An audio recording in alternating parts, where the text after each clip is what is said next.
চিকিৎসক মোবাইলে খেলা দেখছে, এটাই তার অপরাধ। সেই কারণে চিকিৎসককে বেধড়ক মারধর দিয়ে খুন করার চেষ্টা করলো রোগীর পরিবার পরিজনেরা। দফায় দফায় 3বার একাধিক মহিলা ও পুরুষ এন্ট্রান্স চিকিৎসকদের বেল্ট খুলে বেধড়ক মারধর করা হয়। চিকিৎসা রোগীদের সেলাইন হোল্ডার খুলে চিকিৎসককে সেই হোল্ডার দিয়েও মারধর করা হয়। এই ঘটনায় গুরুতর রক্তাক্ত জখম হন 7 জন চিকিৎসক।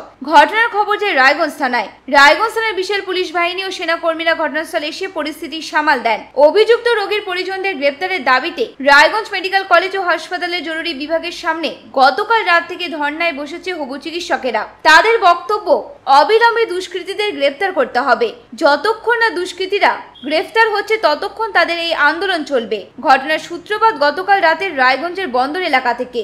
2.5 বছরের শিশুর পেটে তীব্র যন্ত্রণা হওয়ায় হাসপাতালের সার্জিক্যাল বিভাগে ভর্তি করানো হয়। কয়েক ঘন্টা পেরিয়ে গেলেও সেই শিশুকে চিকিৎসা না করায় যাবতীয় গন্ডগোলের সূত্রপাত।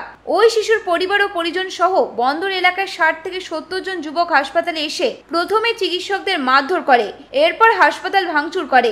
ঘটনার খবর পেয়ে ছুটে আসে রায়গঞ্জ থানার বিশাল পুলিশ বাহিনী। যদিও এই বিষয়ে রায়গঞ্জ মেডিকেল কলেজ ও হাসপাতালের সহকারী অধ্যক্ষ প্রিয়ঙ্কর রায় মন্তব্য করতে নারাজ। পুলিশ সুপার মোহাম্মদ সানা আক্তার বলেন, একটা ঘটনা ঘটেছে, পুলিশ ঘটনার ফলে মোতায়েন রয়েছে। গতকাল রাতভর মেডিকেল কলেজ ক্যাম্পাসে মিছিল করে বিক্ষোভ দেখায় হবু চিকিৎসকেরা। এই প্রসঙ্গে রোগীর পরিজনদের দাবি, তাদের 2.5 বছরের শিশুকে পেটের তীব্র যন্ত্রণায় হাসপাতালে ভর্তি করা হলেও চিকিৎসক রোগী না দেখে মোবাইলে খেলা দেখতে ব্যস্ত ছিলেন। সেই কারণেই এই ধরনের ঘটনা ঘটেছে। যদিও সার্জিক্যাল বিভাগের চিকিৎসক সঞ্জয় শেঠ বলেন, ওই শিশু ভর্তি হওয়ার সাথে সাথেই চিকিৎসা শুরু হয়। রোগীর পরিচালনা ইচ্ছাকৃতভাবে হাসপাতালে তাণ্ডব চালিয়েছে। আপনার নাম? আমার নাম মিতালি মন্ডল। কি হয়েছে এত লোকজন হাসপাতালের বাইরে, কি সমস্যা? হাসপাতালে বাচ্চাকে নিয়েছিলাম, বাচ্চা সকাল থেকে পেট ব্যথা নিয়ে এসেছি বাচ্চার কোনো ট্রিটমেন্ট হয়নি। আর মারামারি শুরু করেছে, আমাদের গায়ে হাত তুলেছে। কারা হাত তুলেছে আপনাদের গায়ে? ইউনিয়ন যারা জুনিয়র ডাক্তার ছিল তারা নিয়ে ইনাকে হাত তুলেছে। কখন এনেছেন বাচ্চাকে 1 ঘন্টা 1.5 ঘন্টা হয়ে গেছে, কোনো ট্রিটমেন্ট করেনি, দাঁড়িয়েই আছি। ডাক্তারবাবু ফোন দেখছে, ডাক্তার ফোন দেখে আছে, খেলা দেখছিল। হ্যাঁ, গেম না, খেলা দেখছিল মোবাইলে। হ্যাঁ, ম্যাচ দেখছে। আমাদের কাউন্সিলর বারবার করে উনাকে 3বার করে বলেছে যে বাচ্চার ওয়েট কত বারবার করে বলা হচ্ছে, উনি কোনো কানে নেয় না। হ্যাঁ, অবশ্যই চিকিৎসার গাফিলতি, নালে একটা বাচ্চাকে কোনো ট্রিটমেন্ট হয়নি। 2 ঘন্টা হয়ে গেল, 2 থেকে 2.5 ঘন্টা হলো ওরা মারামারি, যত সব বাজে কাজ ওরা করতেছে, আর বাচ্চার কোনো ট্রিটমেন্ট হচ্ছে না। বাচ্চাকে 2বার করে ঘুরিয়ে নিয়ে আসা হলো। নার্সিংহোমে তো সেরকম ট্রিটমেন্ট হয় না, হয় বলতে কি ডাক্তার আসে না, এখানেও কোনো ট্রিটমেন্ট হয় না। তাহলে এটা সরকারি, কিসের জন্য সরকারি? গতকাল রাত থেকে একটা এডিটেশন হচ্ছে, আজকে এখনো চলছে। হ্যাঁ, কালকে এই দুর্ভাগ্যজনক ঘটনাটা ঘটেছে। কালকে আমাদের ডাক্তাররা কাজ করছিলেন, জুনিয়র ডাক্তাররা ওয়ার্ডে কাজ করছিলেন। তো সেই সময় পেশেন্ট পার্টি ডাক্তারদেরকে মারধর করে। আমাদের 6 জন জুনিয়র ডাক্তার ইনজিওর্ড হয়েছে, তারা ভর্তি আছে। তো স্বাভাবিকভাবেই স্টুডেন্টদের, এই ইন্টার্নদের মধ্যে এবং জুনিয়র ডাক্তারদের মধ্যে খুবই তীব্র প্রতিক্রিয়া হয়েছে। স্বাভাবিক, যারা কাজ করছিল সারা রাত জেগেও কয়েকজন করেছে আগের দিন। তো তাদেরকে যদি পাবলিক গায়ে হাত দেয় তাহলে তো খুবই দুঃখজনক। যারা পেশেন্ট পার্টি, তারা যেটা গতকাল অভিযোগ করছিলেন যে ডাক্তারবাবু মোবাইল দেখছিলেন, মোবাইলে মগ্ন ছিলেন, তারা বলতে যাওয়াতে বচসা এবং হঠাৎ। এটা না, এটা এরা বলছে ঠিকই, কিন্তু সেরকম কিছু আমাদের ইয়ে নেই। আর মোবাইল হয়তো সেই সময়টা দেখছে, সে তাতে তো পেশেন্ট কেয়ার সার্ভিস কিছু ব্যাহত হয়নি না। মোবাইল দেখবে না ডাক্তার, এটা কোনো কথা নয়।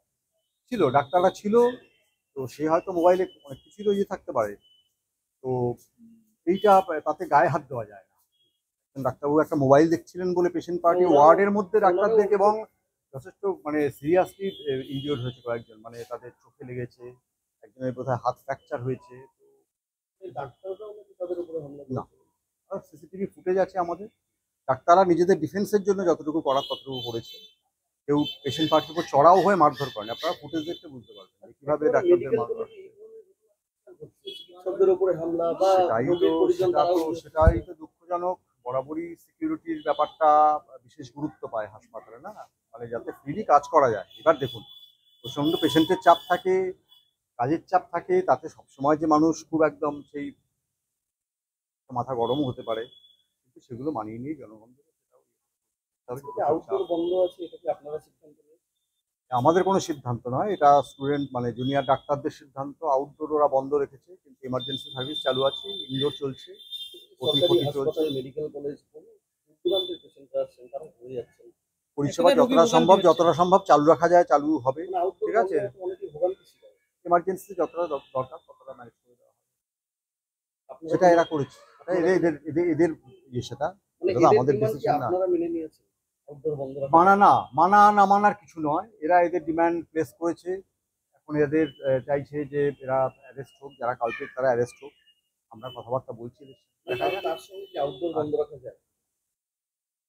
দেখুন, যায় কি যায় না সেই প্রশ্নে যাব না। আপাতত এরকম অবস্থার সৃষ্টি হয়ে আছে, আমরা হায়ার অথরিটিকে জানিয়েছি, আমরা ডিস্ট্রিক্ট অ্যাডমিনিস্ট্রেশনকেও জানিয়েছি। কি উচিত কি অনুচিত সেই প্রশ্নে আমি যাব না। আমরা পদক্ষেপ বলতে আমাদের যেটুকু সিকিউরিটি রয়েছে সেটুকু তাদেরকে আমরা বিফাপ করবো, আরো তাদেরকে আমরা জানাবো আমাদের যেটুকু সিকিউরিটি রয়েছে। না, জুনিয়র ডাক্তারদের ইন্টার্ন, এটা তো কাজ করবেই, এটা না হলে কাজ শিখবে। এই পিরিয়ডটা তো শেখার পিরিয়ড। জুনিয়র ডাক্তার ইন্টার্ন রয়েছে, হাউস স্টাফ রয়েছে, সিনিয়র ডাক্তার না, চিকিৎসার কোনো গাফিলতির কালকে তো হয়নি। বাচ্চাটার পেটে ব্যথা ছিল, সে তো ভর্তিও আছে, তাকে ডাক্তারবাবু দেখেও গেছে। কারণ চিকিৎসার কালকে একদম আনপ্রভোক্ট, যতদূর আমার কাছে খবর আছে, আনপ্রভোক্ট ঝামেলাটা। আমার খুব ক্লোজ লোক, আমারই নিজের বাড়িরই একটা বাচ্চা অসুস্থ হয়, তো আমি ভর্তি করতে নিয়ে আসি, এখান থেকে টিকিট করে ওপরে নিয়ে যাওয়া হয়। 1.5 বছরের বাচ্চা, তাকে বলেছে যেহেতু ডাক্তারবাবু এখানে দেখেছেন তাই ফিমেল সার্জিক্যাল ওয়ার্ডে দিয়েছে। তো আমরা নিয়ে যাওয়ার পরে ডাক্তারবাবুকে যখন টিকিটটা দেওয়া হয়, ডাক্তারবাবু টিকিটটা দেখে নিয়ে জিজ্ঞেস করে ওজন কত। আমরা বলি যে 17 কিলো 100। দেখি আবার 2-3 মিনিট পরে ডাক্তার আবার বলে ওজন কত, দেখি বলে আমরা বললাম 17 কিলো 100। টিকিটে লেখা আছে যে 17 কিলো 100, নিচ থেকে লিখে দিয়েছেন ডাক্তারবাবু, কিন্তু তিনি সেটা দেখছেন না। আমি এটা দেখছি যে উনি কি দেখছেন, দেখছি সামনে মোবাইল রেখে উনি টিকিটটা দেখছেন, টিকিটে কোনো ধ্যান নেই। দেখার পরে আমি ডাক্তারবাবুকে আবার জিজ্ঞেস করলেন ওজন কত, আমি বললাম 17 কিলো 100। ডাক্তারবাবু আপনি মোবাইলটা বন্ধ করে বাচ্চাটাকে আগে পরিষেবাটা দিন, কারণ বাচ্চাটার চরম পেট ব্যথা। ডাক্তারবাবু আমাকে গরম দেখায়, আমাকে বলে আপনি কে, হ্যাঁ আপনি, আমার সঙ্গে বাজে ব্যবহার করে। আমরা তখন বললাম আপনি আগে পরিষেবা দিন।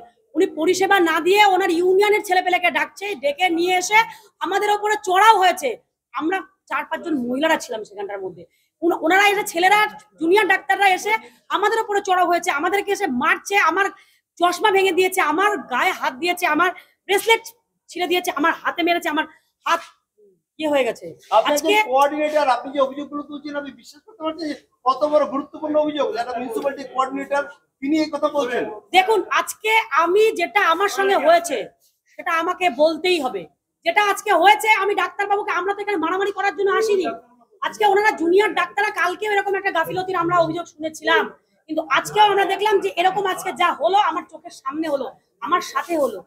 এই জিনিসটা বরদাস্ত করা যায় না। জুনিয়র ডাক্তাররা এসে এখানে ইউনিয়নগিরি করছে, হসপিটালে আমাদের সঙ্গে মারামারি করছে। আমরা ওনাদেরকে কি বলেছিলাম, আমরা পরিষেবা দেওয়ার জন্য এসেছিলাম, পরিষেবা দেওয়ার জন্য বলেছিলাম, কিন্তু ওনারা এখানে এসে কয়েক মিনিটের মধ্যে ওনাদের সমস্ত কিছু ইউনিয়ন নিয়ে এসে এখানে এরকম একটা গন্ডগোল, কেওয়াজ, মারামারি, মেয়েদের ওপরে চড়া হয়ে আসছে। আমরা মহিলা, এটুকু পর্যন্ত ওনাদের লেহাজ নেই যে আমাদের গায়ের মধ্যে হাত দেওয়া যায় না। আপনি তো জেলা তৃণমূলের, মহিলা তৃণমূলের সভানেত্রী, আপনারা কি শাসক দলের হয়ে কোনো পদক্ষেপ নেবেন? দেখুন, এটা নিশ্চয়ই আমি ঊর্ধ্বতন কর্তৃপক্ষকে জানাবো, কারণ আমি একজন সাধারণ মানুষ হিসেবে এখানে এসেছিলাম। আমি মহিলা তৃণমূলের সভানেত্রী হিসেবে এখানে আসিনি, আমার বাড়ির একজনকে নিয়ে এসেছিলাম। এখানে এসে যা আমি পেলাম সেটাই আপনাদেরকে আমি বললাম, যেটা আমি পেলাম। ডাক্তাররা এভাবে ইউনিয়ন নিয়ে চলে এসে অবশ্যই অভিযোগ জানাবো। এটা আমার অভিযোগ, আমি এটা অবশ্যই অভিযোগ জানাবো। তাতে আমার, দেখুন, আমি যেই দল করুক এখানে, দলটা সেটা ম্যাটার করে না। আজকে আমার বাড়ির লোককে নিয়ে এসেছি, কিন্তু ডাক্তারদের, জুনিয়র ডাক্তারদের যে এরকম ভাবে ব্যবহার, এই ব্যবহার, যেখানে আজকে পেশেন্টটাকে নিয়ে এসে পেশেন্ট না দেখে উনি আগে মোবাইল দেখছে, এবং কয়েক সেকেন্ডের মধ্যে উনি ইউনিয়ন ডেকে নিয়ে এসে মহিলাদের উপর চড়া হয়েছে। আমরা বাচ্চার মা, বাচ্চার মাসি, আমি আর 2 জন ছিলাম, আমরা নিচে ছিলাম, নিচে ডাক্তারবাবুকে রিকোয়েস্ট করতেছিলাম। এখন বাচ্চাকে এখানে ভর্তি করা হয়েছে। এখনো পর্যন্ত বাচ্চার চিকিৎসার কোনো কিছু শুরু করা হয়নি এখনো পর্যন্ত। পুলিশের ভূমিকা কি দেখলাম? পুলিশ এসছে, পুলিশ এসে পুলিশের কাজ করছে। আমরা আমাদের আজকে এইরকম একটা ঘটনা যদি আমার চোখের সামনে না ঘটতো, ওনারা কয়েক মিনিটের মধ্যে এরকম করে ইউনিয়নবাজি করে এসে নিয়ে আজকে ইউনিয়নবাজি করার এখানে কি আছে ভাই? এটা পরিষেবা দেওয়ার জায়গা, এখানে এসে চড়াও হয়ে যাবে। আমরা তো ওনাদের সঙ্গে মারামারি ঝগড়া করতে আসিনি। রিকোয়েস্ট করছি ডাক্তারবাবু মোবাইলটা বন্ধ করে আগে পেশেন্টটাকে দেখেন। আজকে আমার বাড়ির বাচ্চাটা যদি কিছু হয় সেটা তো আমার গায়ে লাগবে না।